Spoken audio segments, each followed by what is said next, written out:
lady through and through. I am proud to be able to say na naging bahagi siya ng buhay ko mula pa nung ako'y bata at hanggang ngayong ako'y matanda na at inaamin ko ng matanda ako. Maraming salamat, Manang Inday, sa iyong pagkagrasyosa, sa iyong pagiging mapagmahal, hindi lang sa pamilya, sa kaibigan, kung hindi sa bayan na iyong palaging pinanindigan. Sana all. Mama Inday as a K-drama fan. When Crash Landing on You became a hit, she liked Yoon Bin.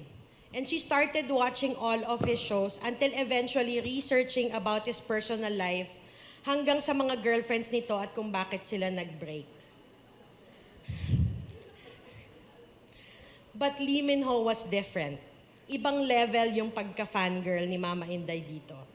She would call us and make kwento kung bakit naghiwalay si Lee Min-ho at ang girlfriend niya. Pati yung nanay ni Lee Min-ho na masungit na research na niya. Every time she would do something for us, parati niya sinasabi, huwag niyong tanggihan. Huwag kayong mahihiyang magsabi sa akin kasi pamilya tayo.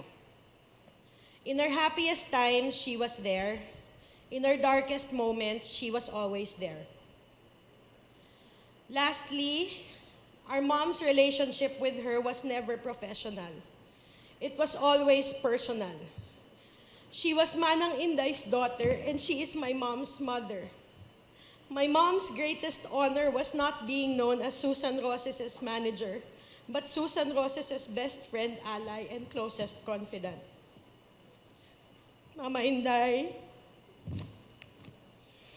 Manang Inday, our hearts are broken. But what comforts us is knowing that you're already there with Tito Rani, Daddy, Manay Ichu, and Tito Ricky. Wala na pong bawal kainin dyan. Mama Inday, walang hanggang pasasalamat ng aming pamilya sa iyo. Mahal na mahal ka namin at maraming salamat po sa lahat-lahat. Ninang Susan ang tawag ko kay Ninang Susan, bagaman si FPJ, ang ninong ko sa unang kasal ko. Pero mula nung pumanaw si FPJ, sinabihan niya ako na siya na ang papalit sa yapak at paa at papel na gagampanan ni FPJ sana bilang ninong ko dahil wala na siya. Mula nun, naging malapit kaming magkaibigan, magkakampi at magkatrabaho din. Noong nagpaalam ako sa kanya, ikakasal ako kay Hart, binalikan niya ako ng kwentong ito muli. At ang sabi niya, "Tinan mo na, sabi sa'yo, pag hindi ka dumaan sa isang masakit na bahagi ng buhay mo, hindi mo makikita yung tunay na kahulugan at nakalaan para sa'yo, na inilaan para sa'yo ng Diyos." Para sa akin, ang isang pinakamagaling at mabuting aral na tinuro niya sa akin ay yan. Kailanman wag mong hilingin ng marahil na hindi nararapat sa'yo. Marapat, antayin at tanggapin mo kung ano ang iginagawad at binibigay sa'yo ng Diyos nang may buong tiwala sa kanyang pagmamahal na wala siyang gagawin na hindi nababagay at tunay na nauukol para sa iyo. Tuwang-tuwa kami kapag naluluha siya sa kakatawa sa aming mga kwento. Kilig na kilig pa din kami pag nakikwento siya tungkol kay FPJ. At lungkot na lungkot siya kapag may nawawala sa amin. Manang Inday, napakasakit sa amin na wala ka na. Wala na kaming guiding light, wala na kaming ina at kaibigan. Wala na ang ayun na, #1 fan namin. Pero alam namin na oras mo lang na makasama ang pinakamamahal mong si Ron. Gusto namin isipin na maski na sa langit ka na, ay gagabayan mo kami, aalagaan mo kami, at pagtatawanan mo pa rin kami. We promise to take care of Grace, Neil, your grandchildren, Joseph, and Jeffrey. Allow us to give back all the love you gave us to them. Hide every trace of sadness, although a tear may be ever so near. That's the time you must keep on trying. Smile, what's the use of crying? You'll find that life is still worthwhile. Sagisag ng tapat na pagsuyo hanggang wakas, pag-ibig mo'y di magmamaliw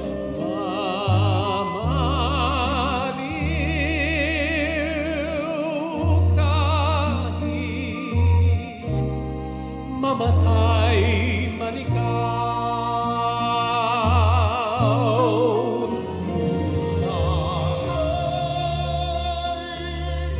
Ika'y muling makita ko,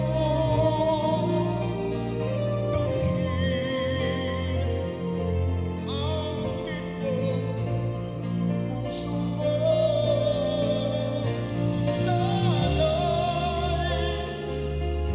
yakapin mo ako muli, kahit sandali, kahit isang saglit, mayakap ka.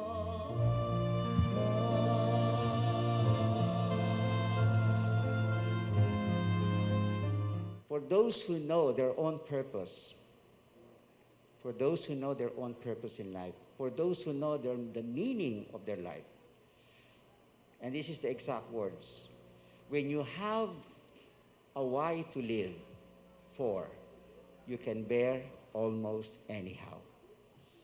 Kaya kung si Tita Susan umabot sa edad na 80, nakayanan niya ang lahat. And I think Senator Grace would testify to that. And those, the friends of hers, would testify, si Mama Lag would testify to that. No? I appreciated that very much, and I remember it well to this day.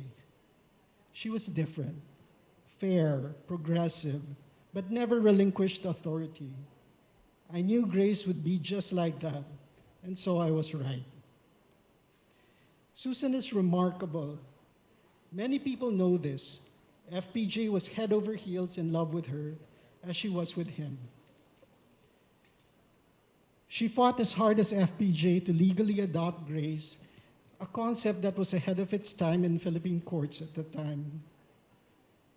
Susan was strikingly beautiful, very stylish, intelligent, a refined conversationalist, well-traveled, and a darn great actress. She was the queen of Philippine movies. And she was the most beautiful first lady we never had.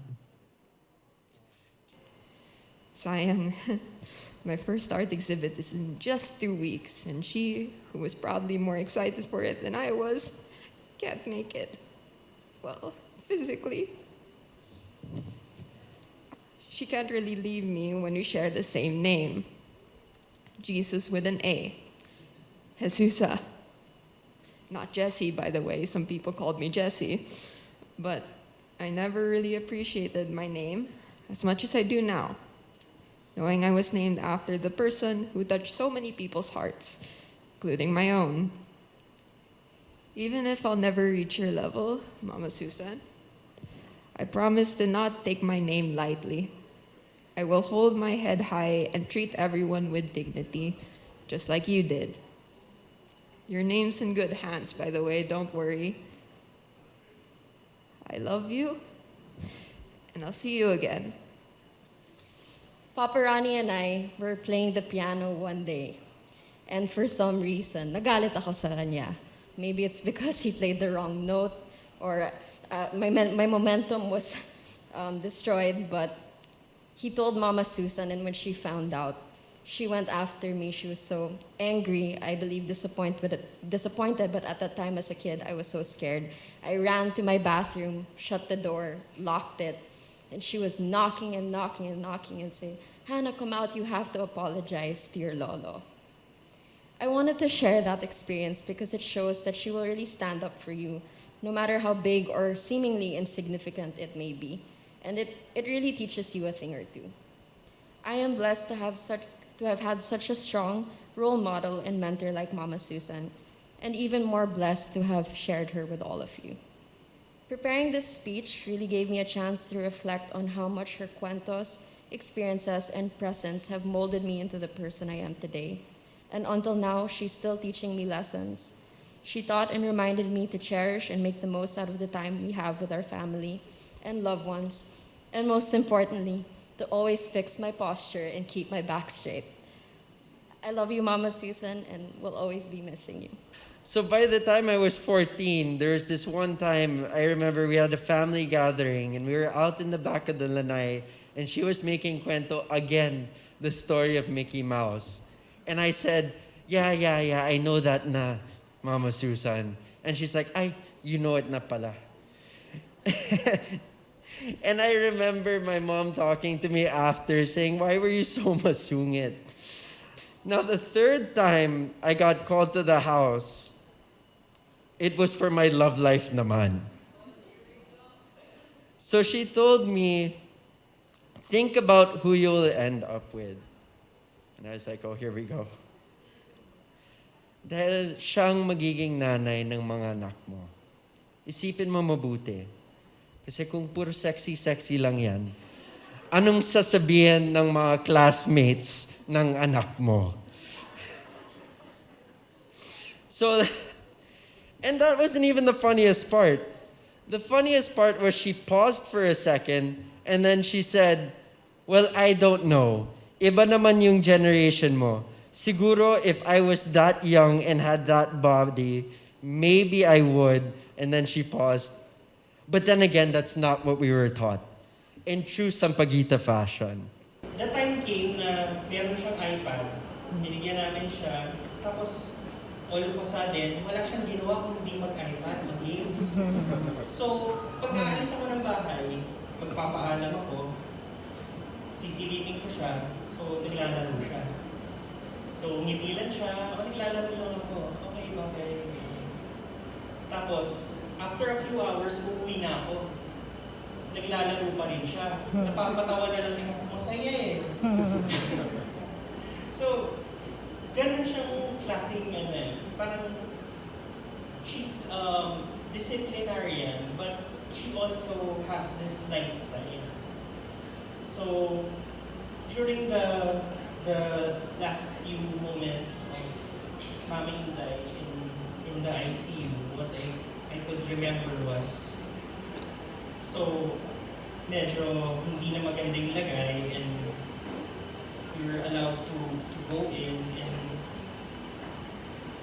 pagpasok, syempre, she was still able to communicate.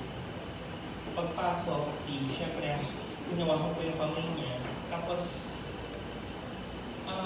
yung pagtingin ko pa lang sa kanya, she had a smile in her eyes. So when I was holding it, yung kanyang own hands niya, hinawakan niya akong ganun. Tapos tumutungo siya that she was ready and she was happy. So for that, Mama Inday, I love you and you'll be forever in our hearts, and we appreciate everything that you taught us.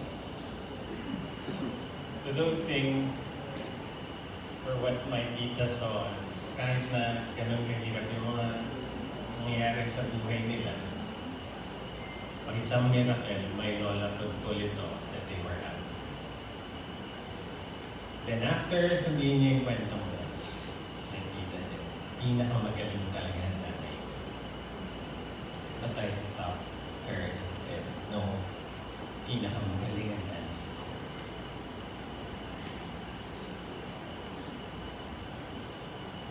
My tita was quiet. She had tears in her eyes, but a smile on her face. Because to me, my brother and Manong Grace pinakamagaling na namin namin. And all of you whose lives she touched, I know you know that to me too. So that was the biggest thank you I gave her. To let her know, yes, my Lola was fantastic, but you were better.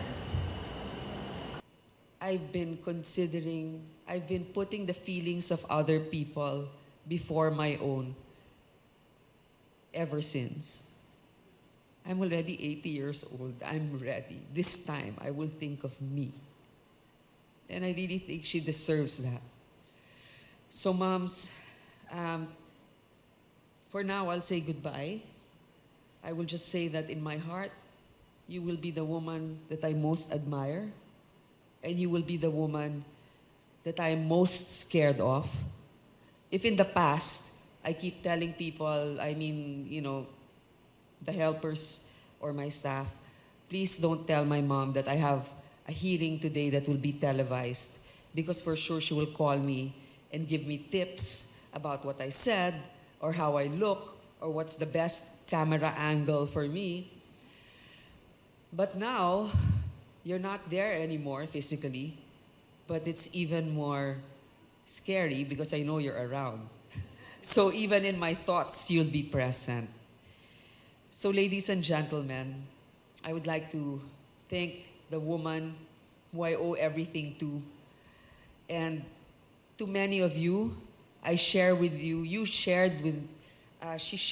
the love a mother can give, not just to Joseph, Jeffrey, and me, but also to many of you, my cousins, some children of friends.